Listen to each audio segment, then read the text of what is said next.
Bismillahirrahmanirrahim. Assalamualaikum warahmatullahi wabarakatuh. Assalamualaikum warahmatullahi wabarakatuh. Alhamdulillahirrahmanirrahim. Sahabat sehat dimanapun Anda berada. Alhamdulillah hari ini kita kedatangan tokoh Sukabumi ya, tokoh Pajambangan. Kita akan tanya-tanya beliau. Atau mungkin bagi teman-teman yang sudah kenal beliau baik di medsos ataupun lainnya boleh komen pengalamannya apa, beliau sosok seperti apa, boleh komen di komentar. Nanti insya Allah dapat voucher dari kami, komen yang terbagus tentunya. Baik teman-teman, seperti yang kita ketahui beliau merupakan seorang yang bekerja keras, terus kemudian tokoh, dan tentu tidak santai, pasti banyak sekali kesibukan yang beliau lakukan. Nah, tentu kita akan tanya-tanya dari sekian banyak kesibukan yang beliau lakukan, bagaimana menjaga kesehatan dengan waktu yang sedikit. Dan langsung saja kita akan berbincang. Assalamualaikum, Pak. Assalamualaikum warahmatullahi wabarakatuh. Masya Allah. Mungkin bisa dijelaskan bagi yang belum tahu tentang sosok Pak He, 1 menit. Pak He itu seperti apa, Pak? Terima kasih. Pertama saya kan klarifikasi ya, bahwa jauhlah saya disebut bilang tokoh. Kecuali mungkin bagi anak-anaknya lah, insya Allah, Bagi anak-anaknya, atau bagi murid saya yang memang secara emosional memiliki chemistry. Selebihnya saya pikir samalah seperti pada umumnya orang lain, bahwa saya mungkin pegawai gitu ya, kemudian juga melakukan ada banyak aktivitas lah, diantaranya juga kita mengurusi anak-anak di pondok ya. Di pondok pesantren ya. Kemudian mungkin yang lain-lainnya lah, kita ngobrol, banyak teman lah, ngobrol sana sini, ngobrol ringan aja yang insya Allah ngobrolnya positif lah. Itu aja. Siap, Masya Allah. Bukan siapa-siapa, sama aja. Insya Allah luar biasa, merendah sekali beliau ya. Hari ini usia Pak? Mungkin kepala 5 saya. Kepala 5 ya? Tepatnya sudah 52 tahun. 52 tahun, Masya Allah. Itu. Dengan usia yang sudah menginjak 50 tahun lebih ini, ada mulai kerasa Pak keluhan-keluhan? Ya, ini dari sisi kesehatan. Ya, kan kalau umur itu nggak bisa disembunyikan ya. Semakin bertambah umur, imunitas di ketahanan tubuh, kemudian kondisi bagian-bagian tubuh juga sering ada trouble. Itu alamiah ya, gitu. Sebagaimana karena sifatnya alamiah, saya juga merasakan itu. Kita sangat merasakan ya gitu ya, ketika pendekatan usia misalnya 20 25 25 30 30 35 35 40, usia 42 saya masih main bola. Masih olahraga 42 itu. Nah, dan setelah 42 43 itu kita mulai berhenti itu karena memang mula-mula sih, karena memang ada bentrok kegiatan, sehingga praktis tidak bisa olahraga pula lagi ya Pak, melakukan itu, kecuali olahraga ringan lah, bulu tangkis. Berarti masih main olahraga bulu tangkis. Dan itu sangat terasa itu perbedaannya. Normal lah gitu, perbedaan itu sangat dirasakan oleh tubuh. Tapi kita juga ada trik untuk mensiasati itulah. Yang lebih penting kan adalah tetap kita harus tampil fresh, dalam arti kita kan juga dalam dunia pekerjaan itu juga membutuhkan semangat, membutuhkan disiplin, membutuhkan apalagi penanganan yang mungkin cepat. Betul. Dan itu kan kebugaran fisik itu juga mempengaruhi ya, berkontribusi terhadap itu gitu. Jadi kondisi hari ini yang dirasakan ya penurunan tajam lah. Ada penurunan gitu. Tapi ada tadi ya Pak, ada rahasia-rahasia yang selalu hari ini dilakukan seperti olahraga tadi, badminton. Atau ada kegiatan lain Pak? Olahraga lain apa? Ada. Kalau gini ya, kalau untuk olahraga itu kita kan di salah waktu itu ya. Kenapa ambil badminton? Pertama kan indoor, di dalam ruangan, kemudian suasana silaturahmi juga tersambung. Ya. Kemudian juga kita bisa ngobrol ringan dengan teman-teman untuk refreshing, kepenatan. Selebihnya sebenarnya kadang-kadang dari olahraga itu karena senang itu suka sangat terasa tubuh. Tadinya kita memang mengambil mau sehat malah sangat terasa. Nah, ada yang lain yang kita lakukan itu biasanya saya kan misalnya gini ya. Dalam seminggu harus berapa kali main mundar mandir, bukan mundar mundar mandir mandir pekerjaan Pak ya. Kadang-kadang main juga ya kasamperna lah, kasamperna. Namun ada yang saya lakukan ketika memang tubuh terasa, badan terasa, itu kan di sini di Jampang itu ada Suka Sehat ya. Ada Suka Sehat, kemudian tempat terapi ya. Terapi, kemudian di sini, kemudian di Baros ada, di Cibadak ada. Nah, kalau kita ada di posisi itu, biasanya kita ambil momentum itu. Biasanya di relaksasi itu ada massage atau diurut gitu ya. Massage diurut itu. Jadi memang yang tadinya saraf-saraf kaku gitu Pak. Kaku, tegang gitu. Terbantu ya. Dengan di relaksasi itu juga akan ini.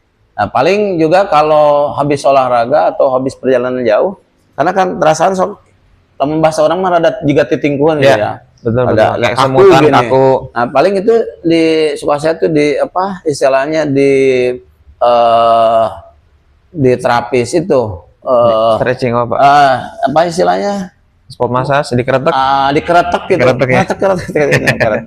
Itu memang membantu sekali untuk reposisi anggota tubuh, terutama posisi-posisi sendi. Betul. Persendian itu reposisi.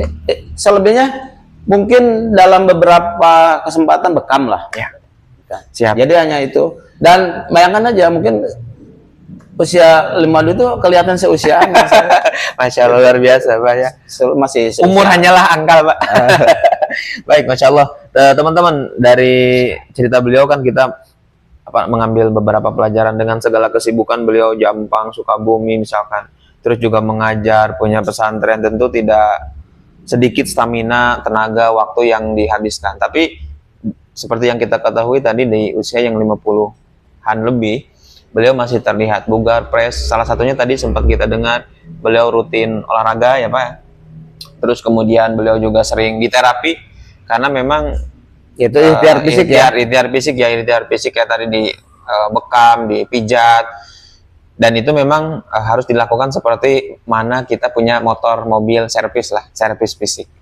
Nah, mungkin ada semacam tips juga Pak, namanya dunia pekerjaan, dunia jalanan, namanya dunia kita mau usaha apapun itu, kan tidak hanya fisik mungkin Pak. Ya. Ada tekanan, pressure psikis yang ini juga tidak kalah penting. Ya.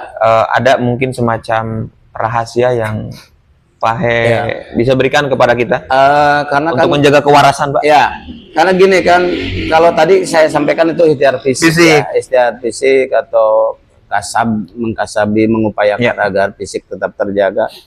Tapi sebetulnya yang lebih utama itu adalah ya tetap kita harus berdoa. Berdoa. Gitu. Karena doa itu hal yang sangat tersembunyi. Apa yang kita sering doa itu harus berdoa. Karena apa? Karena hidup kita ini mengalir pada takdir, dan takdir itu kita tidak ketahui, maka konsepnya adalah doa, dan doa itu sangat luar biasa, ada banyak lah gitu. Saya juga tidak pandai berdoa sebenarnya, tapi berdoa itu kan hanya memanjatkan keinginan. Betul. Kepada Gusti gitu, ke Gusti Allah, memanjatkan keinginan. Itu paling berdoa. Selebihnya barangkali saya sih insya Allah ya, insya Allah mungkin tidak akan terkena penyakit-penyakit yang cenderung menyangkut mental atau menyangkut saraf-saraf begitu. Karena apa? Karena sejak masih muda gitu, saya seneng di filsafat gitu, di ngomongin logis gitu, ngomongin, sehingga kan logika itu kan ngomongin apa adanya, ngomongin benar, ngomongin apa adanya, jadi kita tidak banyak drama lah. Gitu, tidak banyak drama ketika kita harus kesal gitu, kita sampaikan, ketika harus kita minta maaf, ketika kita harus mengatakan A di hati, katakan A di hati. Jangan diambil ribet ya Pak. Jadi itu juga mempengaruhi.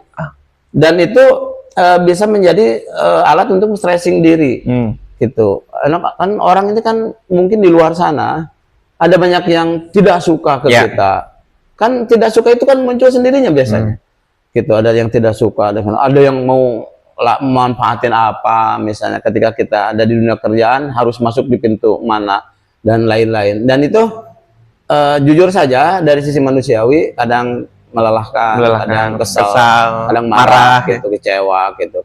Kadang ada semacam keputusasaan dalam arti naonnya orang teh ada di poin ini. Nah, tapi pengembaraan spiritual sama permainan mindset itu sangat mempengaruhi terhadap kondisi itu.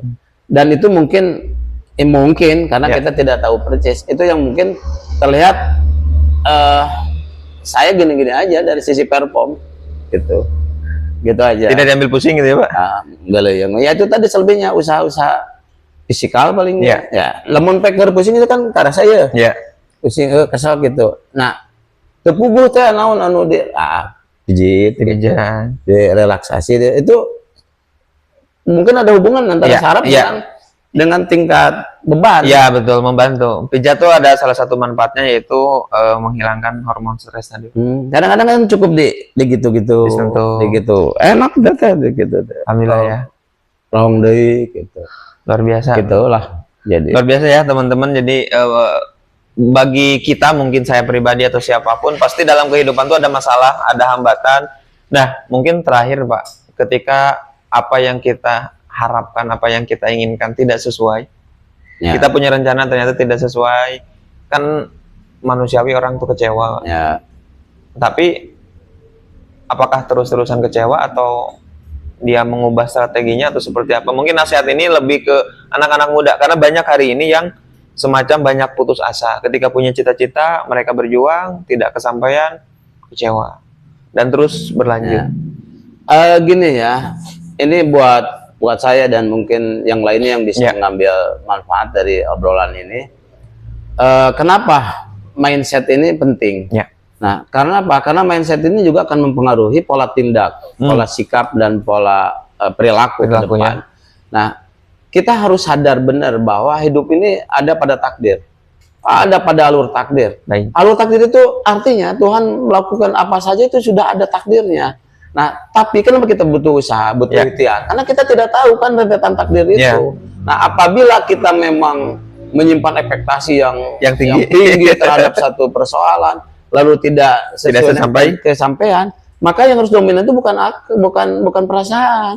Kalau yang dibunuh perasaan nanti tadi kecewa, marah. Tapi kalau yang nanti dominannya adalah pemikiran, kemudian mindset kita tentang bagaimana perjalanan hidup, bagaimana Tuhan menciptakan, bagaimana Tuhan memberi, bagaimana Tuhan menakdirkan, itu semua akan enjoy aja sebenarnya. Jadi tanpa harus yang dimaksud dengan kumaha Gusti itu tanpa harus juga istilahnya apatis juga, enggak begitu. Jadi untuk menghindari hal seperti itu nih, gini, kalau bahasa orang tua saya dalam bahasa filsafat itu, hirupan tong genah teuing, lamun genah teuing sok poho. Jangan terlalu nyaman. Kan hidup normal itu gini, berhasil, gagal, nikmat, sakit, kemudian puas, kecewa. Itu manusiawi, selalu berpasangan. Nah, tapi ketika kita nikmatkan rumusnya begitu. Ketika nikmat kita syukuri, ketika kita kecewa kita berdoa untuk mengganti strategi. Tapi ini mah soal papatah, gitu, soal pendapat. Dan memang bukan hal yang mudah. Karasa ke orang kayak. Makanya gini ya, terutama bagi anak-anak muda kayak begitu, atau bagi yang sudah berkeluarga, ketika melihat suami itu diam, itu bukan berarti dia tidak berpikir. Dia sedang menanggung beban. Justru lagi berpikir, harus seperti apa. Maka langitkan doa buat keberhasilan berpikir itu. Kalau saya sih seperti itu. Jadi sekali lagi, mindset itu akan mempengaruhi dari, karena gini, cara berpikir akan mempengaruhi cara merasa. Cara merasa akan berpikir melalui cara bertindak. Gitu. Nah, kalau berpikirnya benar, maka merasanya benar. Kalau merasanya benar, bertindaknya benar. Gitu. Nah, kan banyak orang yang memang tindakannya menjadi keliru, menjadi bertentangan dengan aturan, karena cara merasanya tidak benar. Kenapa cara merasanya tidak benar? Karena cara berpikirnya. Contoh kecil lah misalnya, kita ada teman itu bawa keresek, isinya cuma sepatu, yang ada, kalau kita cara berpikirnya salah, kok si tuh ngomong-ngomong kok barang bawa kirang barang merek Iya. tapi cara berpikir itu salah gitu. Sehingga nanti cara merasa yang mempengaruhi cara bertindak ya, kira-kira gitulah. Jadi sekali lagi mindset aja Iya. sebenarnya gitu. Siap, luar biasa ya teman-teman. Kita punya dua simpulan. Tentu kesehatan fisik juga penting. Bagaimana beliau tadi berikhtiar, kayak tadi dipijat, lalu kemudian beliau berolahraga, beliau mungkin juga konsumsi makanan-makanan yang bergizi. Itu ikhtiar fisik. Ya, kalau madu itu mah wajib. Madu ya tuh, madu wajib teman-teman yang dikonsumsi suplemen.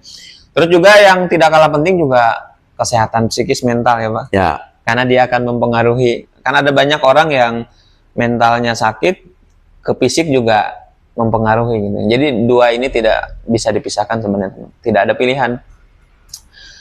Seperti itu, mudah-mudahan kita bisa mengambil hikmah. Ini episode khusus karena biasanya kita ngebahasnya tentang keluhan-keluhan fisik aja nih Pak.